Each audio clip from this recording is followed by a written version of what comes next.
Shaheen, please. Thank you, Mr. Chairman, and thank you to both of you for your service and for being here this morning. Admiral Fowler, I want to start with you because I find the maps that you've given us and the statistics on these alarming, to say the least. On the map that shows Chinese influence, if you were going to give us a map that said United States influence, how many, for example, countries could we cite that are hosting American infrastructure projects? And how many countries are enjoying training and military support or other economic support from the United States? And how many heads of state meetings could we cite since 2015? Senator, our influence is eroding, and that margin is shrinking. And we'd be best able to show that with arrows that have downward trends. And it's important that we remain engaged in this hemisphere. It's our neighborhood. That proximity matters. And as you pointed out, the Chinese see that. We hosted a conference last week at Southcom with our allies, UK, Canada, France, Netherlands, who have significant interest in ensuring a stable, secure neighborhood.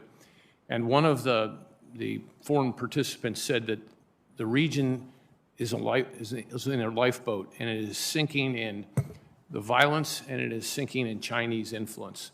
What I hear from my partners is, we hear you, Admiral Fowler. We know that the United States military is the best. We want to partner with you, but when you're drowning, you need a life ring. You're going to take the life ring from whoever throws it. That is disappointing. I appreciate what you're saying, and that was my reason for the question, because it's very clear that we are not keeping up in the way that we should in terms of influence and support in Latin America. Can I ask, when you talk about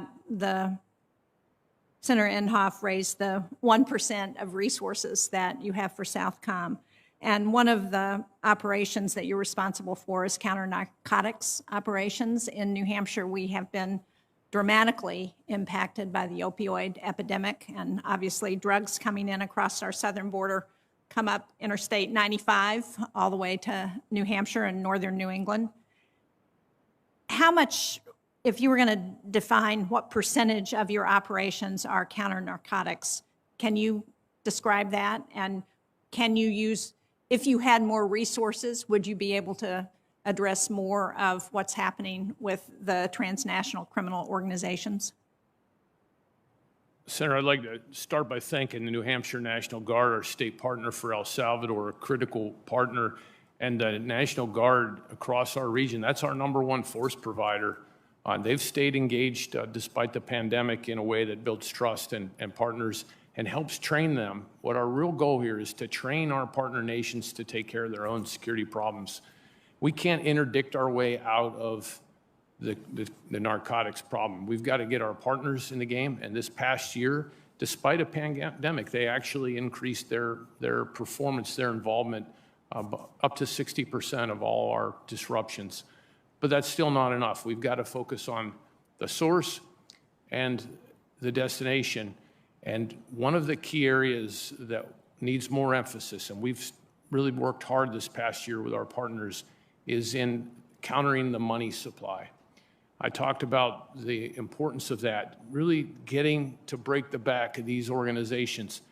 And I would note that in that regard, the DEA has cited Chinese money laundering as the #1 underwriter of transnational criminal organizations. So it's got to be a whole government effort, and we've got to work to build our partners' capacity.